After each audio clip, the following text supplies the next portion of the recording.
For centuries, there existed in Rome a military force so powerful, so close to the throne, that it not only protected the emperors, it chose them.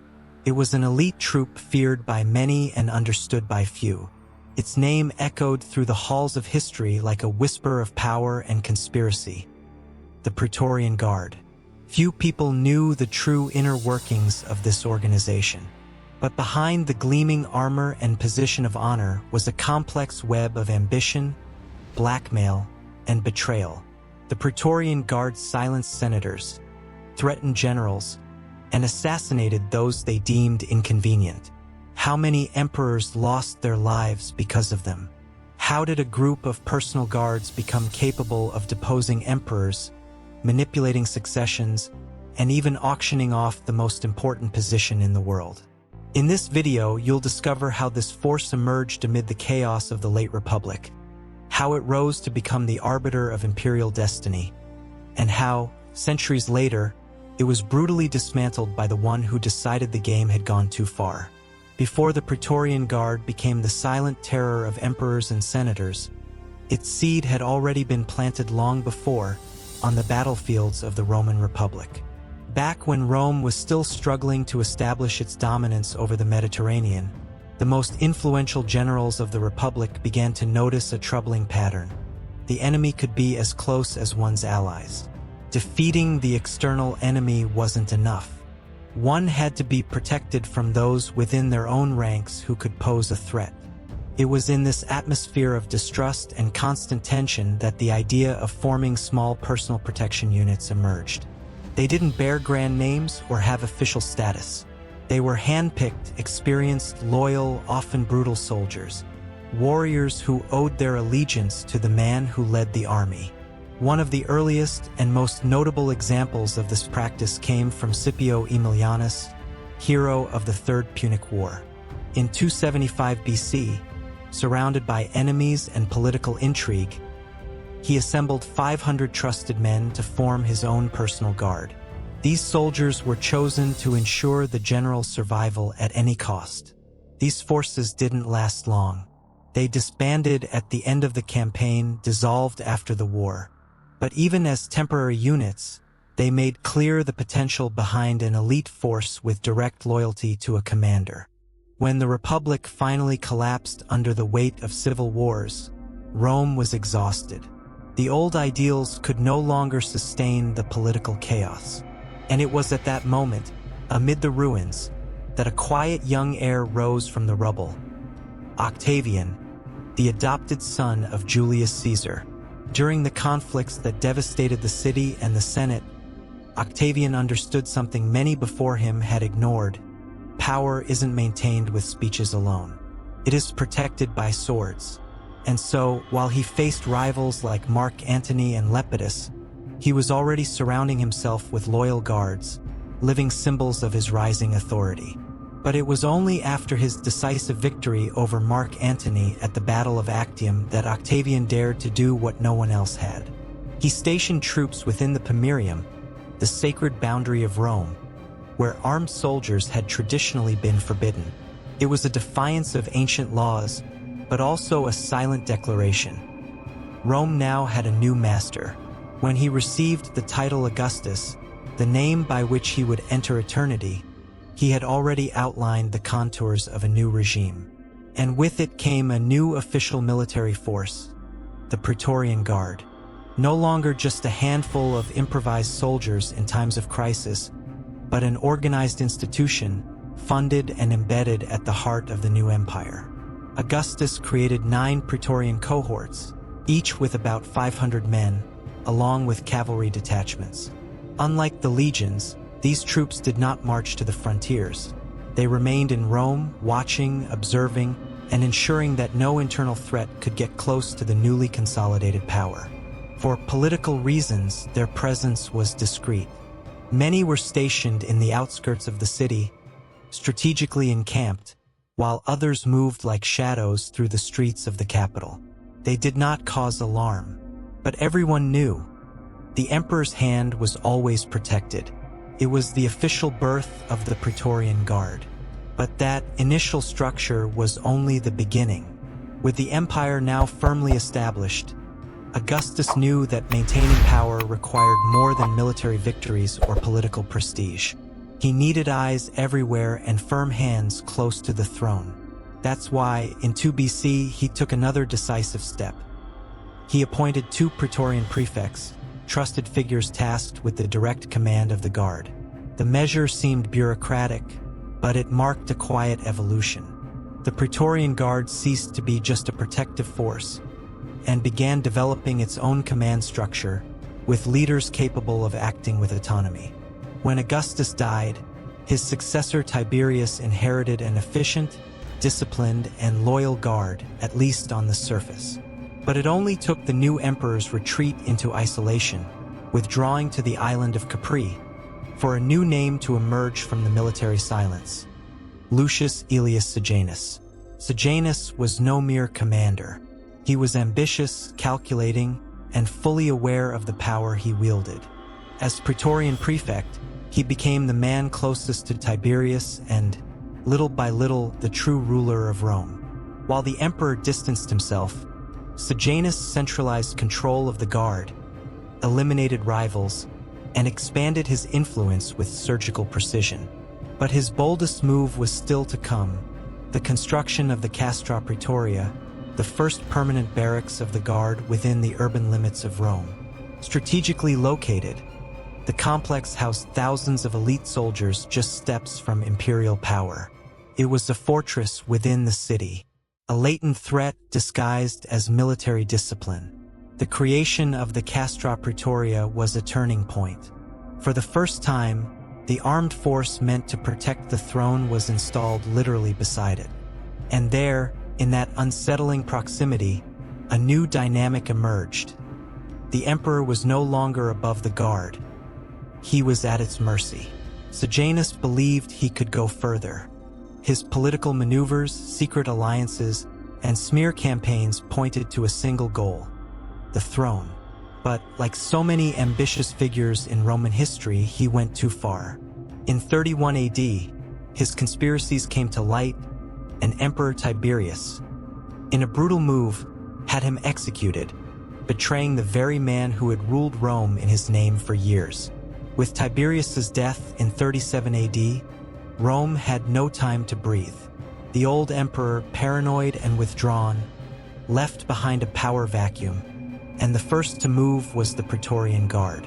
In a swift, coordinated action, the Praetorians supported the rise of Caligula, Augustus's adopted grandson and a popular figure among the masses. He was young, charismatic, and at first glance, seemed the ideal heir to continue the empire's peace. But behind the coronation was a silent warning. It was the guard who had put him there. Caligula's reign quickly descended into chaos.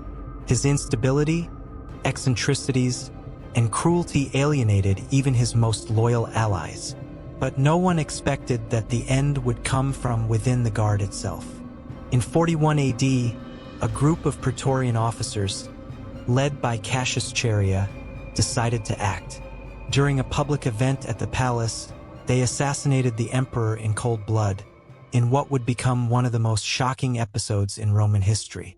What happened next revealed the true extent of Praetorian influence.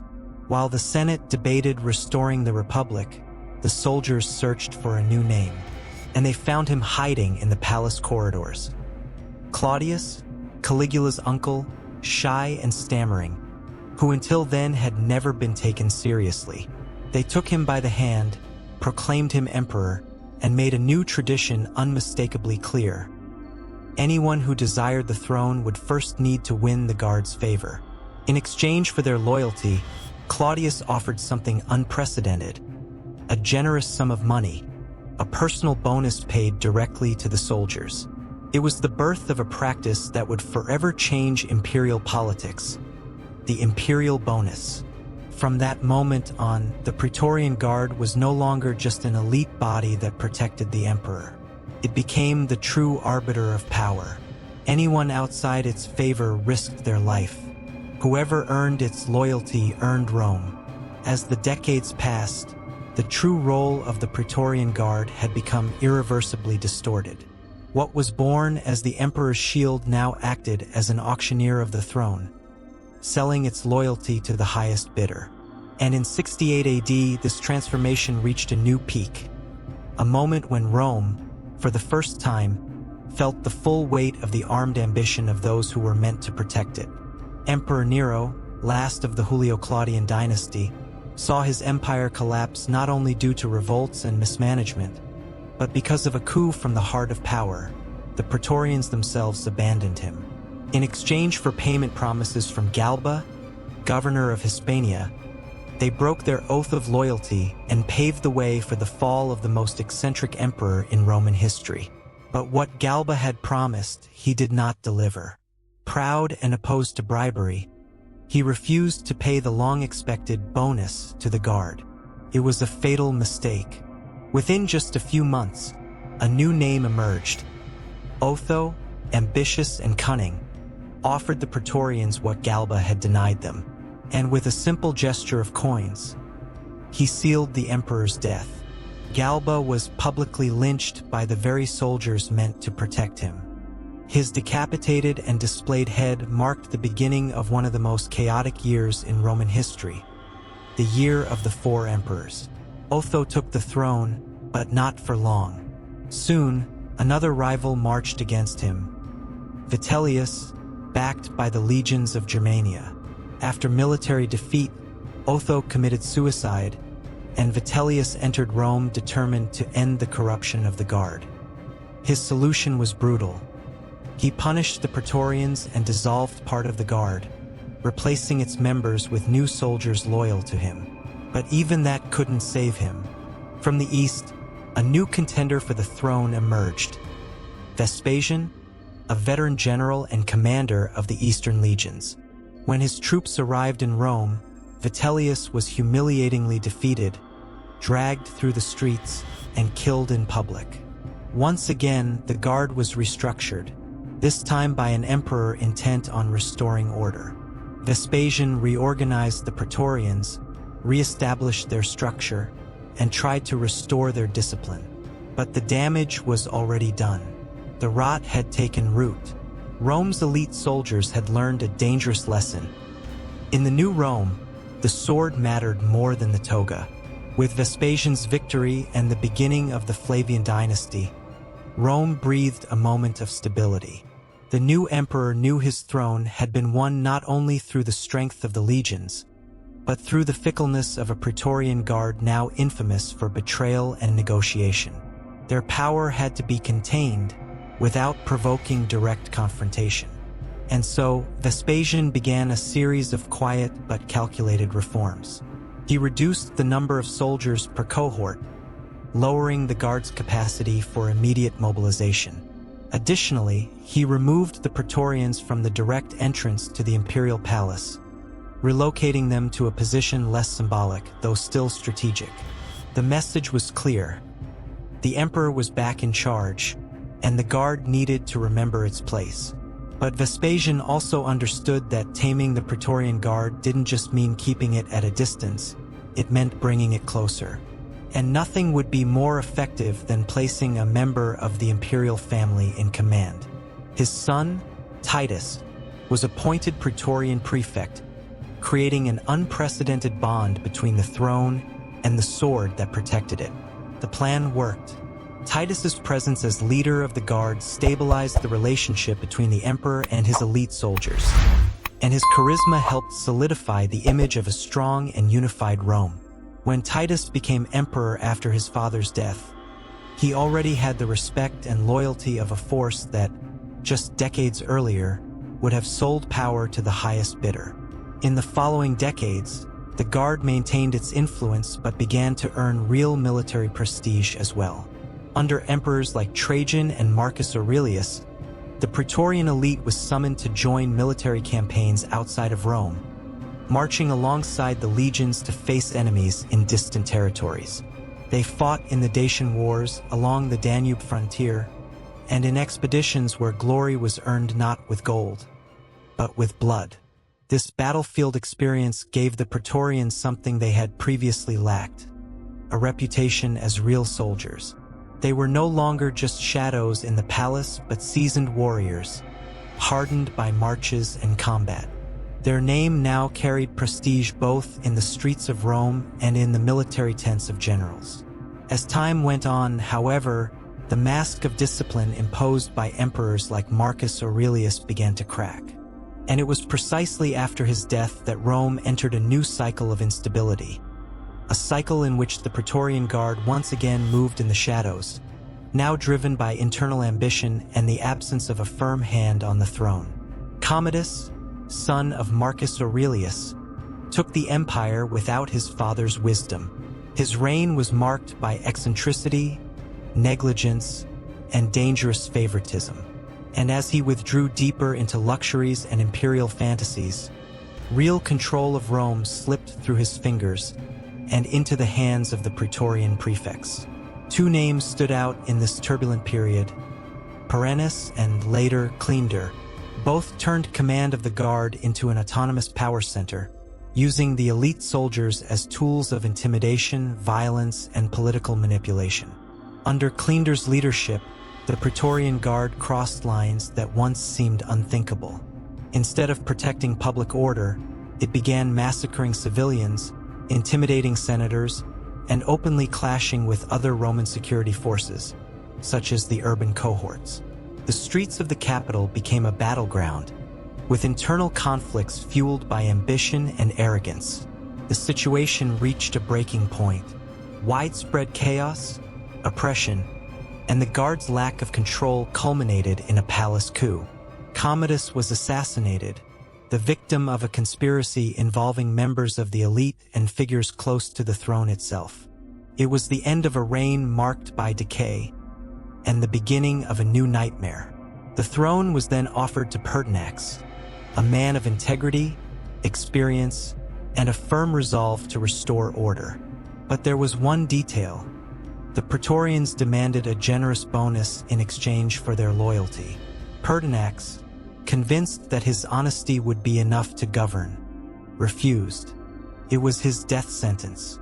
In less than 3 months, the same soldiers who had acclaimed him lynched him inside the palace. It was the return of an old pattern. Whoever controlled the Guard controlled Rome, and whoever failed to satisfy it was discarded like a useless pawn. After the brutal assassination of Pertinax, Rome plunged into one of the most shameful and unbelievable episodes in its history. The soldiers of the Praetorian Guard put the throne up for sale. Literally. Faced with unstable succession and no legitimate heir, the Praetorians gathered within their barracks, the Castra Praetoria, and did the unthinkable. They held an imperial auction. Like merchants at a public market, they began hearing offers from wealthy senators and aristocrats who wished to buy the most powerful title in the world. The winner was Didius Julianus, an obscure man with no military prestige, but with enough fortune to outbid all his rivals.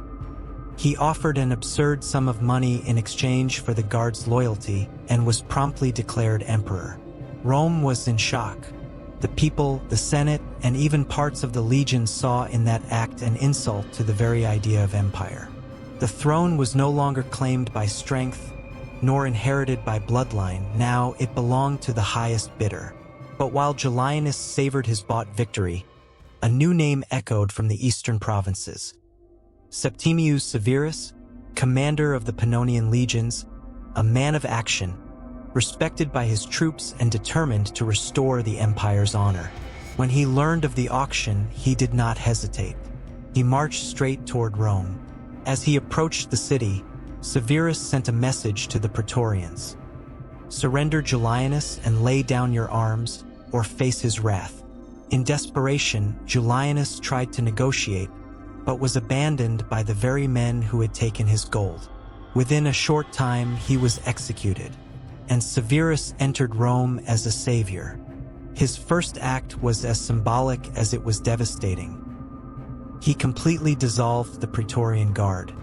He expelled its former members, banning them from coming within 100 miles of the capital. In their place, he created a new guard, composed of loyal soldiers from the legions that had followed him to Rome. The humiliation was absolute. For the first time, the guard had been dismantled by an emperor determined not to bow to blackmail. But even that purge wouldn't last forever. The structure was quickly rebuilt, and the new guard, though reformed, still carried the same weight of influence, the same potential for abuse, and the same dangerous closeness to the throne. Even after the dissolution and restructuring carried out by Septimius Severus, the poison continued to flow through the veins of the Praetorian Guard. The uniform could change, the faces too, but the ambition remained untouched. Under the emperors of the Severan dynasty, the Praetorian prefects once again played key roles in the schemes that decided who lived and who died on the throne. The most striking example came from Macrinus, one of the most influential prefects of the era. In 217, he devised a bold plan. He eliminated Emperor Caracalla himself, taking the throne with the support of the Guard, which once again proved willing to sell silence and obedience in exchange for power. Macrinus, however, lacked legitimacy. With no clear ties to the dynasty, no popular support, and surrounded by distrust, his reign was short-lived. In less than 2 years, he was overthrown, another emperor swallowed by the very system that had lifted him up. But the coups didn't stop. In 222, another episode revealed the degree of instability still pulsing at Rome's core. The young and extravagant Elagabalus, known for his scandals and blatant disregard for Roman protocol, provoked the fury of both the Guard and the aristocracy. The result was inevitable. The Praetorians stormed the palace, killed him without ceremony, and threw his body into the Tiber. In his place, they installed a new emperor, Severus Alexander. He was just a teenager, moldable, controllable, and, above all, willing to maintain the Guard's privileges. In the final centuries of its existence, the Praetorian Guard had undergone restructurings, betrayals, reforms, and coups, but it had never been truly defeated. It still loomed over Rome like an uncomfortable shadow, a constant reminder that true power often did not reside in the crown, but in the tips of the spears that surrounded it. And so, even after so many changes, in 306 AD, the Praetorians once again dared to interfere directly in imperial succession. After the death of Emperor Constantius Chlorus, amid the turbulence of the Tetrarchy, the Guard acted on its own. They proclaimed Maxentius as emperor, ignoring official structures and reaffirming, yet again, their old habit of shaping Rome's destiny to suit their own interests. But the world was changing. The old order was dying. And from the west rose a figure who would not only transform the empire but mark the final end of the Praetorian Guard. His name was Constantine, son of Constantius Chlorus, an experienced and visionary general. Constantine did not accept the Praetorians' imposition. He rejected Maxentius's claim to the title and marched on Rome, determined to restore imperial authority and eliminate once and for all the influence of the Guard that had corrupted the throne for so long. The decisive confrontation came in 312 AD at the Battle of the Milvian Bridge. On one side, Maxentius, backed by the Praetorians. On the other, Constantine, guided by a new vision of power and, according to Christian sources, by a divine sign. The clash was brutal, and when the dust settled, Maxentius was dead, drowned in the Tiber along with his hopes for power. Constantine's victory was not just military, it was symbolic.